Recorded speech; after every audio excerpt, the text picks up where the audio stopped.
Hoje eu quero te convidar para entrarmos na segunda epístola aos Tessalonicenses e também voltarmos para o livro de Atos.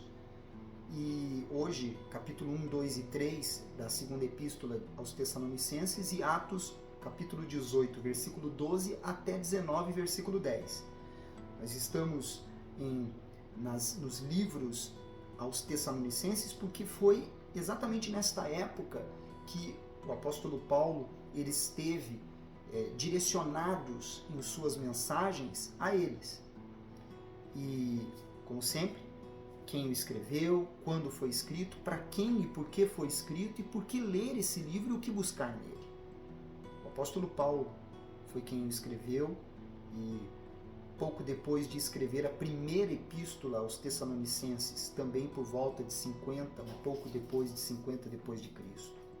Paulo escreveu aos cristãos de Tessalônia que, em sua opinião, necessitavam de uma dose mais forte dos conselhos que ele havia oferecido na primeira carta. Você já ficou perplexo com o que está acontecendo no mundo ao redor? Essa carta proporciona algo estável, uma perspectiva eterna, para avaliar as concepções mutáveis da sociedade. Lembra-nos que este mundo está em fase terminal e se dirige para o fim. Também nos lembra, porém, que os cristãos têm uma esperança de vida eterna, que os capacita a levar a vida de cada dia num ambiente anticristão. Você notará vários temas semelhantes aos da primeira carta aos Tessalonicenses: sofrimento, trabalho, tempos do fim. Essa carta, junto com a primeira epístola aos Tessalonicenses, diz muito do que sabemos sobre os tempos do fim. No capítulo 1, no versículo 5, quando ele fala sobre ações de graças, diz: sinal evidente do reto juízo de Deus, para que sejais considerados dignos do reino de Deus, pelo qual, com efeito, estáis sofrendo. As perseguições provenientes da fé são benefícios aos cristãos. Elas são benéficas, pois elas nos purificam como o ouro depurado e mostra, além disso, a impiedade dos que nos perseguem. Sendo assim registrado diante de Deus tanto a confirmação da nossa salvação, quanto a confirmação da condenação dos perseguidores. Ao enfrentar as provas que vêm da fé, lembre-se dos Tessalonicenses que permaneceram firmes e inabaláveis. Agora no capítulo 2, no versículo 6 ao 7, quando ele fala sobre a vinda do Senhor, a revelação da apostasia, o homem da iniquidade e também o caráter deste homem e a sua derrota.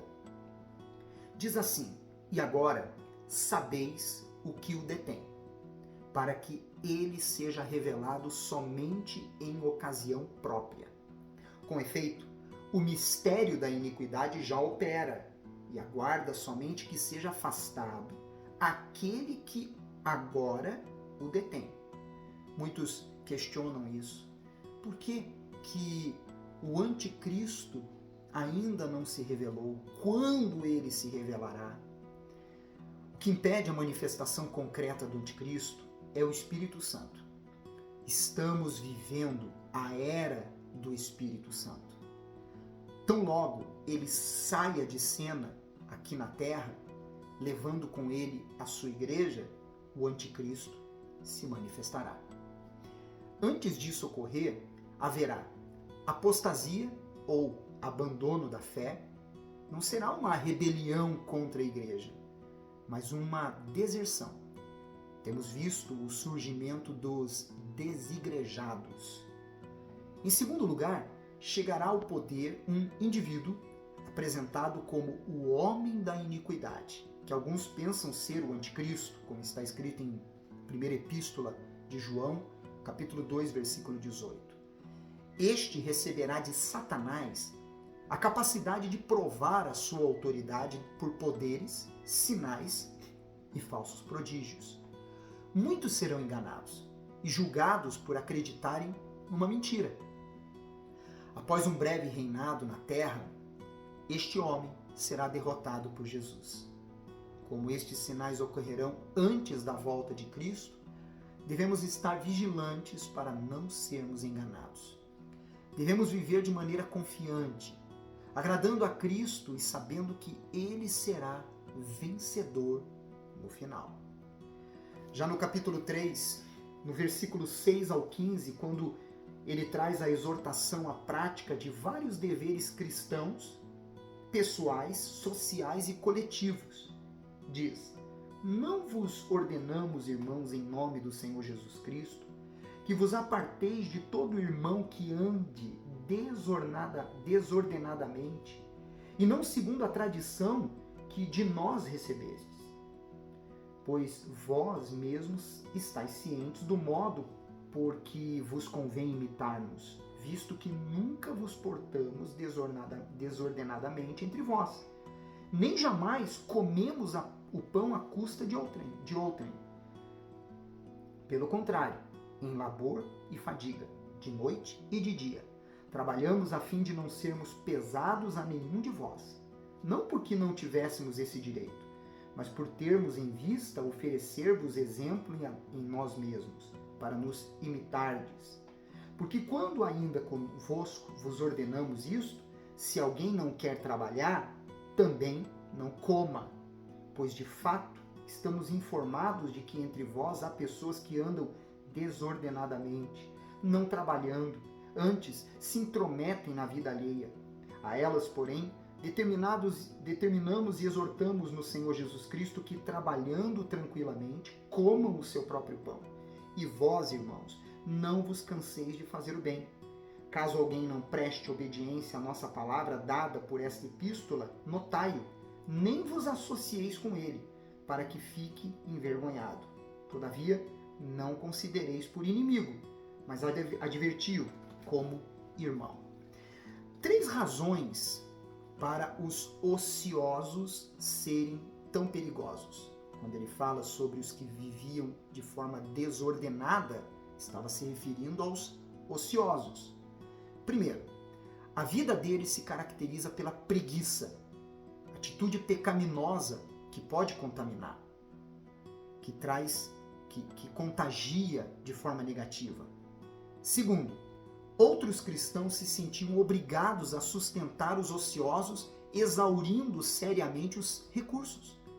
Terceiro, os ociosos transmitem uma visão distorcida do cristianismo, de que os mais voltados para os assuntos do céu estão focados no retorno de Cristo, enquanto isso, a sua negligência das questões práticas prejudica a credibilidade e o testemunho da fé cristã. É aquela ideia: eu só estou pensando nas coisas do céu. Mas, enquanto estamos aqui, temos que trabalhar aqui. Todos os desempregados por opção não devem receber auxílio financeiro. Na prática, todavia, os casos de beneficência nem sempre são tão definidos. Por exemplo, se um homem não quer trabalhar, o que se deve fazer pelos filhos dele? Hoje, questões correlatas como seguro-desemprego, licença por enfermidade, fraudes contra a Previdência, têm se tornado parte do debate público. A reação cristã deve ser marcada pela honestidade e pela integridade pessoal. Associar-se com significava misturar-se com. O ensino de Paulo contra misturar-se com os ociosos parece rígido, mas ele pretendia com essa prática que servisse de advertência aos irmãos e às irmãs em Cristo, e não como excomunhão. Outras formas rigorosas de disciplina eclesiástica são tratadas também em outros lugares, como no livro de Tito, capítulo 3, versículo 10.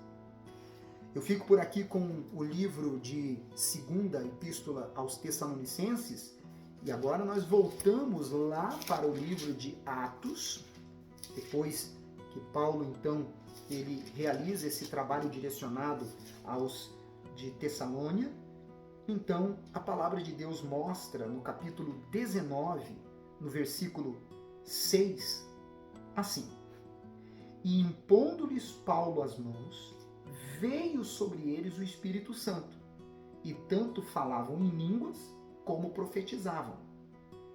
Isso aqui aconteceu em Corinto.